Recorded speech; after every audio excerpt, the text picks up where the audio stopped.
2 videos today because why the hell not? Underrated small forwards. Let's dive right into it. Number 1, LeBron James. I'm kidding, of course. If you thought it was serious, I don't know what to tell you. I'm going to say it right now, none of the guys on here I would consider to be star players, which I guess is kind of the point of an underrated series, so whatever. But number 1, Tobias Harris, who was on the Orlando Magic for a while. Tobias, there's definitely some criticisms about the guy.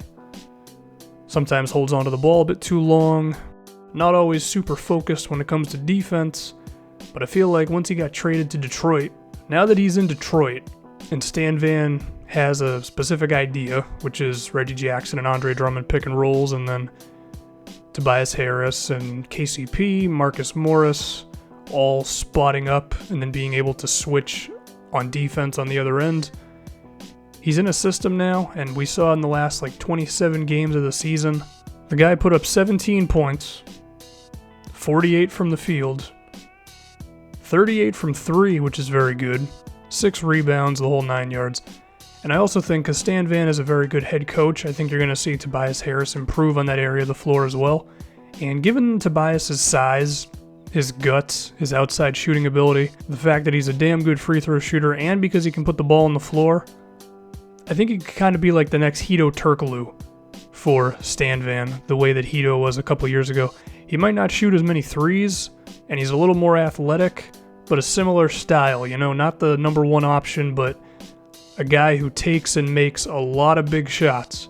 Hopefully he doesn't fall off a cliff after 2 seasons like Hedo did, but I think Tobias is really damn good, and I think his potential is going to come out with Stan Van now. Next up, Omri Caspi of the Sacramento Kings, who's definitely going to get a lot of playing time in my Kings My GM thing for 2K17.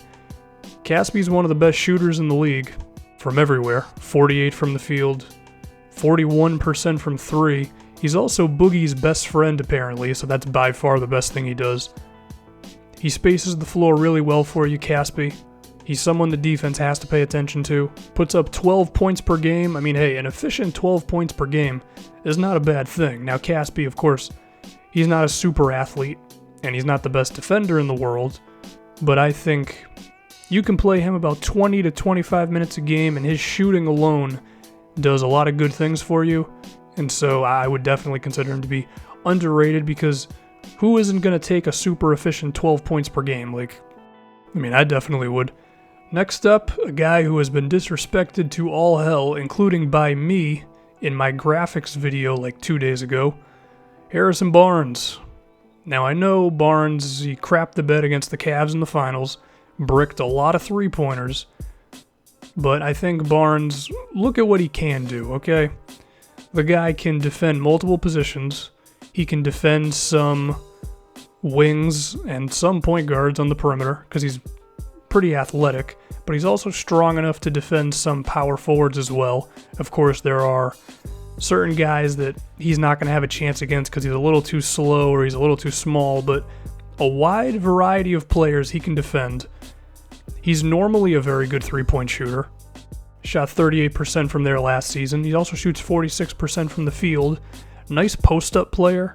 I think Barnes, he's definitely gotten a bad rap because, for a lot of time, he was the 5th guy in Golden State's lineup of death. But I think going to Dallas now, if he can actually improve on his ball handling, though, then we could see his scoring really elevate. But I think bare minimum, he's a very good role player for you. And I think some people have forgotten that because of how poorly he played in the finals for Golden State. Next up, Otto Porter of the Washington Wizards, who had a damn good second season, which is really good because the Wizards could use as many good players as they can find, especially if Bradley Beal is going to get hurt again. 12 points, 47 from the field, 37% from 3. Someone who stretches the defense out. Not a bad defensive player either, although I do think he won Shaqting a fool for having the worst moment in the history of the NBA. But the majority of the time he can play defense. The goggles are also good. That's never a bad thing. So if Otto's going to allow John Wall to run as many pick and rolls as he wants, and the defense is not going to be able to help off of him, because if they do, he's going to knock down the jumper, and he's going to be respectable on defense, I think he's a very good part of what Washington's doing. Be interesting to see if he can ever get to a point where he can create his own offense. I don't know if he'll get there, but He doesn't have to either. He's already a pretty damn solid piece that any team would take. And now my last one, also a young player, TJ Warren of the Phoenix Suns. I think the Suns, they had a lot of interesting things going on the past few seasons. They tried 9 million point guards. Eric Bledsoe's been injured. They didn't get LaMarcus Aldridge. The whole Markieff Morris fiasco. TJ Warren kind of got swept under the rug amongst it all, in my opinion.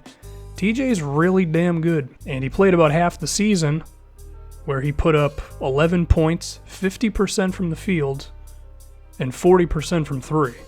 Now granted, TJ does not take a million threes, but he's very crafty. His ability to beat guys off the dribble and get inside, where he's a very good finisher inside the paint, but also he's a really good cutter. And you don't see that as much in the NBA nowadays as guys who can cut without the ball. He does it really well. And I think TJ, the thing that's going to allow him to be a quality NBA player for a while is he's very smart. Is his IQ, when to cut, when to go across a screen, when to, be in the right place at the right time, while also still being able to do some things with the ball in his hand. He's good. And I think he's going to take off for the Suns this year. And I think those are all the players I wanted to mention. If I forgot someone and you feel that they're underrated,